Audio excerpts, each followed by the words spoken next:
Mama, champut se khara chasan se. Mama kemta chaningdre. Kitang di chasan se ba. Kemta chadra di guli se kamaina chani. Se mama, ay kitang ilake. Masaga ngamdaba duda, mama do, chaningda ayne inba duda, chamas ani ahum di chakre. Hidak guli pizaram laga, mama bu ningthina pothahalam laga, ay imungi chariba mayam se loisilli. Henthoi na aibu school karasi haiduna haubalai. Nangdi school ga amta chatlaroidra, haujipau kemta loisilamdri sina. Haiduna aibu loisanaba hairi. Mama masangam diye, ay ngasidi kararoi. Haiduna ay lehore. Henthoi horel school halaklaga, amuk laklage hairamlaga chatkre. Nungthilgi pung mari helakpa adwaida, henthoi do maboka, mama nare haibaduda hangbalai. Ngaihak wari watai sanaraga, henthoi maboka su chatkre. Mama da di haidokta, itomta khanjai. Henthoi di mabok na kaya da luna tauriba. Ay gidi kadai. Ay na hek gyan tarakpadagi, migi bhara sida layrakliba. Nung matasu, ay koy gini haiduna, kana amata hangbalakpide. Ay pukning nungshiduna kapi. Mama taki kadra khanduna, lot na kapjari. Mama na, icha thoibi, nang bukay da layge. Hay na kaurakpaduda, ay kapatok laga, mama gi nakta changi. Numidang chak ising loiraga, mama bu chak pizaraga, ay bababu halak pangairi.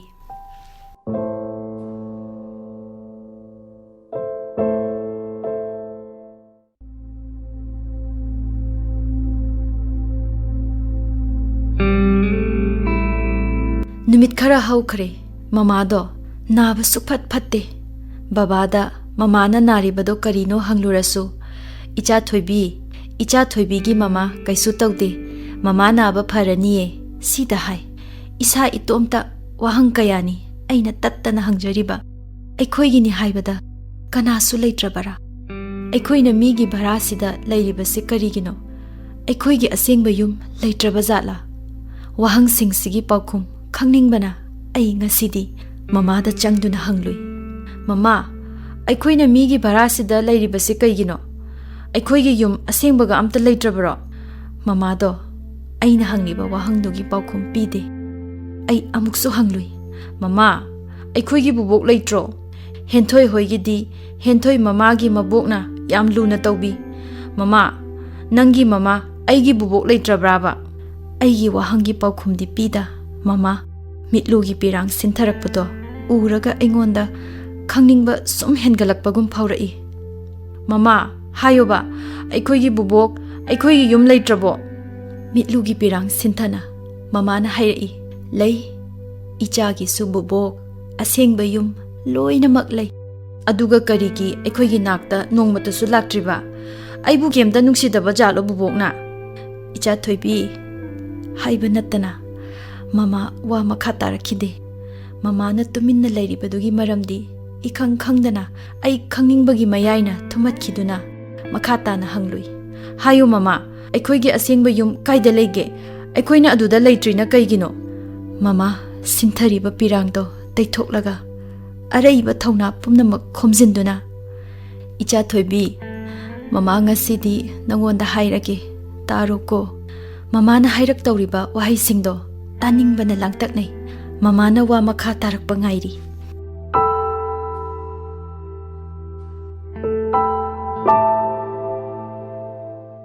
Nangi bababu pokpa, nangi bubok to, leitraba matungda, duna, numittugi numidang adudagi, yum ado, thadokduna bhara sida leirakhibani.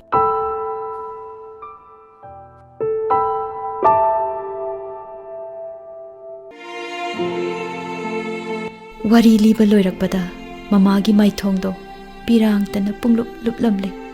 Masa ngamdaduna leiriba mamabu, aina, haukraba kaya ningsinghanduna khapalleko khalubada ithanta nungaitaba phaujaki. Mamabu themjinduna pothahalamlaba matung ai mamagi kadagi thoklaklaga pena kapki. Mamaga babagana kayada wana hinglakpa. Aigidamak mamana kaya wana khanglakpa pumnamak khalubada ꯑꯩꯒꯤ ꯃꯤꯠꯂꯨ ꯄꯤꯔꯥꯡꯁꯦ ꯂꯦꯞꯄꯨ ꯍꯥꯏꯕ ꯌꯥꯈꯤꯗꯦ꯫ ꯅꯤꯡꯁꯤꯡꯂꯛꯏ ꯅꯤꯡꯉꯣꯜ ꯆꯥꯛꯀꯧꯕ ꯅꯨꯃꯤꯠ ꯑꯃꯗ ꯑꯩꯅ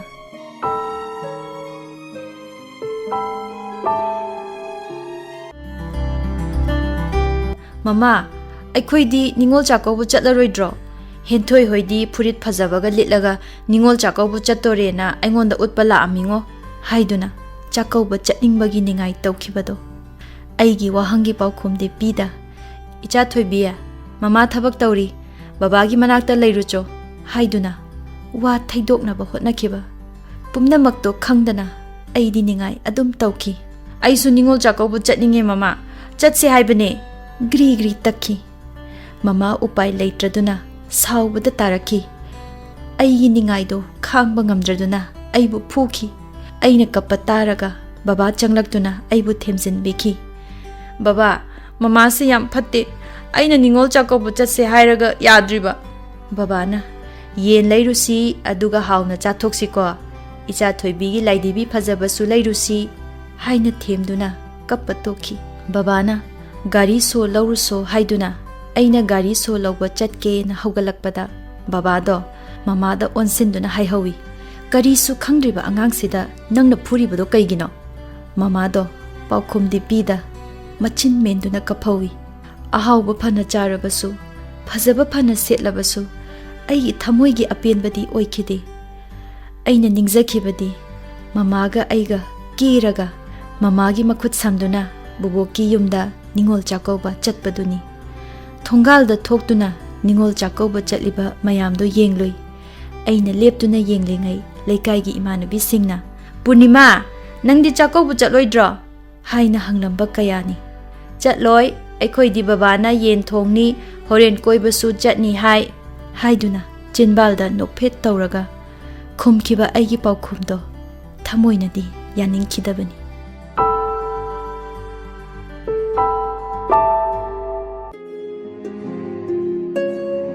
ꯉꯁꯤꯗꯤ ꯄꯨꯝꯅꯃꯛ ꯈꯪꯂꯦ꯫ ꯅꯨꯃꯤꯠꯇꯨꯗ ꯃꯃꯥꯅ ꯑꯩꯕꯨ ꯐꯨꯈꯤꯕ, ꯆꯍꯤ ꯈꯨꯗꯤꯡꯒꯤ ꯅꯤꯡꯉꯣꯜ ꯆꯥꯛꯀꯧꯕ ꯂꯥꯛꯄꯗ ꯕꯕꯥꯅ ꯑꯩꯒꯤ ꯑꯄꯥꯝꯕ ꯁꯥꯟꯅꯄꯣꯠ ꯂꯩꯗꯨꯅ ꯑꯩꯒꯤ ꯋꯥꯍꯪꯒꯤ ꯄꯥꯎꯈꯨꯝ ꯊꯩꯗꯣꯛꯅꯕ ꯍꯣꯠꯅꯈꯤꯕ ꯄꯨꯝꯅꯃꯛ ꯈꯪꯂꯦ꯫ ꯑꯩꯅ ꯀꯞꯄꯗꯣ ꯃꯃꯥ ꯇꯥꯈꯤꯕ ꯇꯥꯔꯦ ꯍꯥꯏꯗꯨꯅ ꯃꯣꯟ ꯆꯤꯛꯇꯨꯅ ꯀꯞꯄꯗꯣ ꯇꯣꯛꯅꯕ ꯌꯥꯝ ꯋꯥꯅ ꯍꯣꯠꯅꯖꯈꯤ꯫ ꯂꯥꯏꯔ ꯏꯅꯥꯛ ꯈꯨꯟꯕ ꯍꯥꯏꯕ ꯈꯨꯔꯕ ꯃꯤꯠꯌꯦꯡꯁꯤꯅ ꯃꯤꯑꯣꯏ ꯀꯌꯥꯕꯨ ꯋꯥꯍꯜꯂꯤꯕ ꯇꯥꯡꯅ ꯄꯣꯛꯄ ꯃꯤꯑꯣꯏ ꯃꯄꯣꯛꯁꯤꯗ ꯀꯔꯤꯒꯤ ꯊꯝꯕꯤꯔꯤꯕ ꯑꯅꯦꯝ ꯑꯋꯥꯡ ꯃꯤꯑꯣꯏꯕ ꯈꯨꯟꯅꯥꯏꯕꯨ ꯋꯥꯍꯟꯅꯕ ꯁꯦꯝꯂꯤꯕ ꯅꯠꯇꯕꯔꯥ?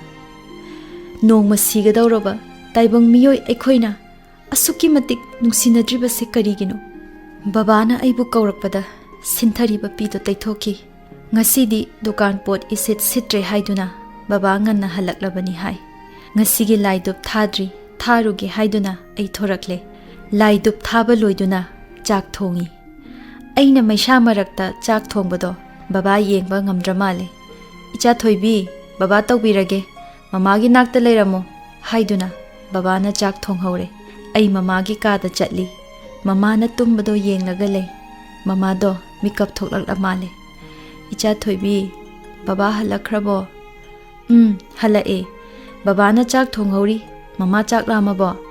ꯂꯥꯝꯗꯦꯗ꯫ ꯍꯌꯦꯡꯗꯒꯤꯗꯤ ꯁ꯭ꯀꯨꯜ ꯀꯥꯕ ꯍꯧꯔꯣꯀꯣ꯫ ꯀꯨꯏꯔꯦ ꯅꯪꯅ ꯁ꯭ꯀꯨꯜ ꯂꯦꯞꯄꯛꯏꯁꯦ꯫ ꯃꯃꯥ ꯅꯥꯕ ꯐꯔꯒ ꯑꯣꯏꯅ ꯐꯖꯅ ꯀꯥꯔꯒꯦ꯫ ꯃꯃꯥ ꯀꯩꯁꯨ ꯇꯧꯗ꯭ꯔꯦ, ꯏꯆꯥꯗꯤ ꯃꯔꯝ ꯃꯣꯛꯄꯅꯤ, ꯃꯃꯥꯅ ꯍꯥꯏꯕ ꯏꯜꯂꯨ꯫ ꯃꯃꯥ ꯏꯕꯥꯅꯤ ꯋꯥꯔꯤ ꯁꯥꯟꯅꯔꯤꯉꯩ ꯕꯕꯥꯗꯣ ꯃꯃꯥꯒꯤ ꯆꯥꯛꯀ ꯆꯝꯐꯨꯠꯀ ꯄꯨꯗꯨꯅ ꯆꯪꯂꯛꯏ꯫ ꯕꯕꯥꯗꯒꯤ ꯆꯥꯛꯇꯣ ꯂꯧꯔꯒ ꯑꯩ ꯃꯃꯥꯕꯨ ꯆꯥꯛ ꯏꯟꯕꯤꯔꯤ꯫ ꯉꯁꯤꯗꯤ ꯃꯃꯥꯗꯣ ꯆꯥꯛ ꯐꯅꯌꯥꯝ ꯆꯥꯏ꯫ ꯍꯤꯗꯥꯛ ꯄꯤꯖꯔꯝꯂꯒ ꯕꯕꯥ ꯏꯕꯥꯅꯤꯁꯨ ꯆꯥꯔꯦ꯫ ꯑꯍꯤꯡꯗꯣ ꯑꯩ ꯇꯨꯝꯊꯕ ꯌꯥꯗꯦ꯫ ꯃꯃꯥꯅ ꯉꯁꯥꯏ ꯂꯤꯈꯤꯕ ꯋꯥꯔꯤꯁꯤꯡꯗꯣ ꯅꯥꯀꯣꯡꯁꯤꯗ ꯇꯥꯗꯨꯅ ꯑꯗꯨꯃꯛ ꯂꯩ꯫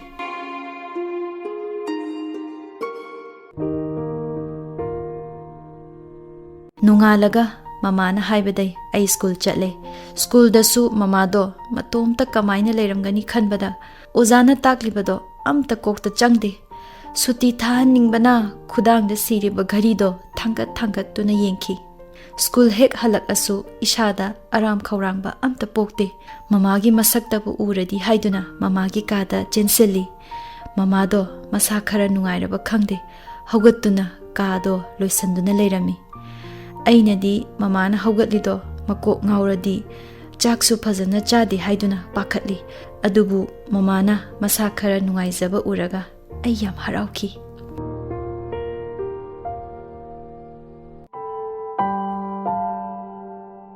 Matam khara haukre mama masa kharadi phagatli adubu hana gumnadi tawdri. Nongma aina school halakpada ahan oirabi bubok kumbi ama phamduna lerami. Ai bubok manbido kanano khangde amuktasu udri. Bubok manbido engonda munna yenglai. Ai mama bu kauduna imungda adum chensalle. Mama mapanda bubok ama phamhaurise ekhoida laira. Mani adugini mama na chalo lise nangsu phirol honglaga thola oko. Aina phi hongduna thoklakpada bubok tuga mamaga wari saduna leirami. Aibu ubada isu thoibi nangdi bubok masak khangam maroi. Khangde aise isugi bubok ne.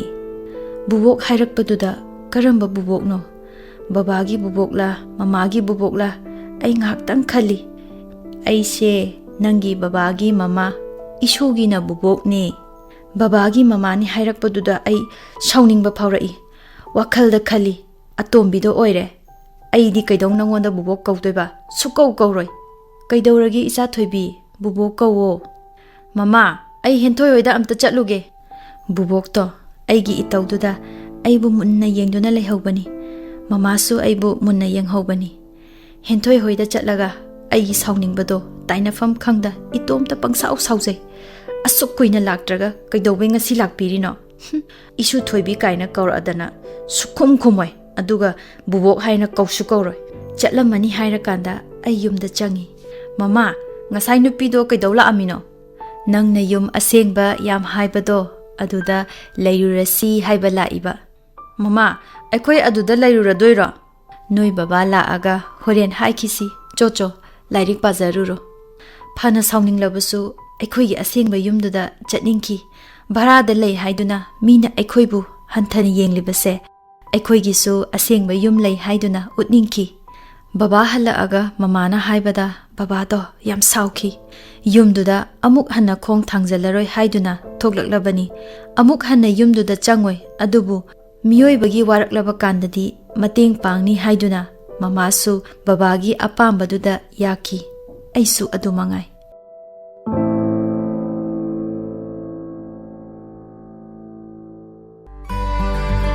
Ikhang khangaudana mamado amuk naba hauraki.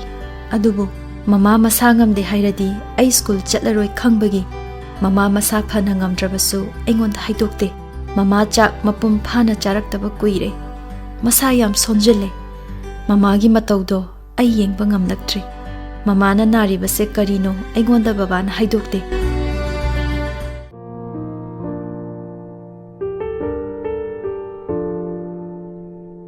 Nongma school chatlamdai chahi nipumuki lenga oigadaba nupa ama ekhoida lakhawi. Nupa duda babana khurami. Nupa duga babaga wari sanahawi. Nupa do ai kanano khangde. Ai lambi chatna nupa do kana oirizatno haiduna khali. Aina school halakpada babaga mamaga wari saduna leirami. Kari wari no khangningna ai babaga mamaga gi manakta changi. Mama ngasai aikhoida lahauba nupa do kanano. Mama do ngasidi maithong makalamna nokpagum tawi. Baba na hairai. Icha thoi nangna tattana haiba ningol chakaubado ichabu chatningdrabo. Ai paukhum pide. Baba na makha tarai. Ngasai lak ambado ichagi mamone mamagi mabungne. Handaki ningol chakaubada mamaga isa thoibiga chakauba lau haiba la amine. Ai haraubana thumatki. Khangaudana haidoki. Asengbairo baba. Mama baba na haise chumbra. Baba na icha thoibida oidaba ngakhrabane. Handakti icha thoibi chakauba chatlani. Makhoi anigi wahaidu taraga ai haraubagi ngamkhai laikhide. Ningol chakauba chatlani. Ai sumayam dauna ningol chakauba chatpa phanglani khanduna ai yam harauki. Aigi itaududa mamaga babaga su nokchari. Ai chakauba chatlani haibase ai mipum khudingda khanganingki. Nong hek nganbaga henthoi hoida chatuna aisu ningol chakauba chatlani mamaga ibani chakauba haiba laami haiduna henthoi hoigi mi khudingda chen duna tammi henthoi su aina harauba uraga harauze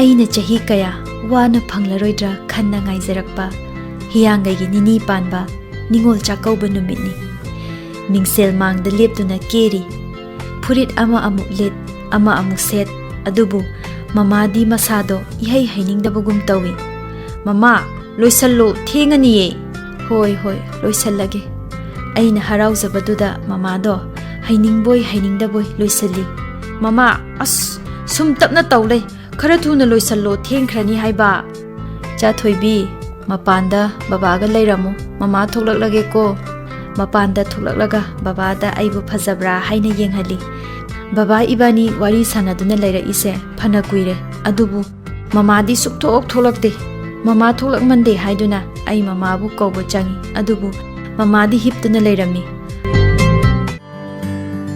as mama nang tummabo hogalao mama do aina hairido karisu tadabagum kemta khumakte mama hogaloba bubok na ngai leiramani hogaloba se mama ai mama gi masa paiduna mama hogalo kayarakni hairiba adubu mama di ningaidana adumak tumduna lei baba mama se aina hogalo hairaga yadre baba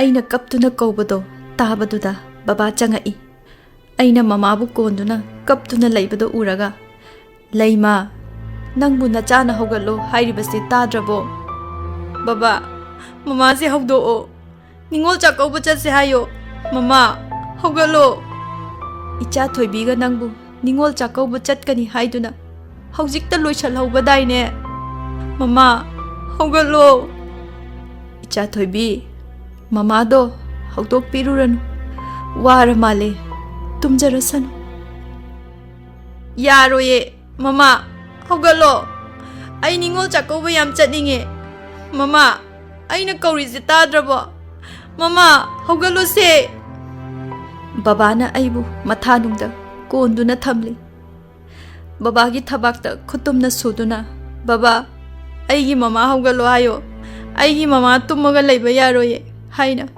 aina mama kauduna kapli macha aigi paukum piramda awaba yawdraba sangsarduda mama do aibu hundoklamlaga adumak chatkhre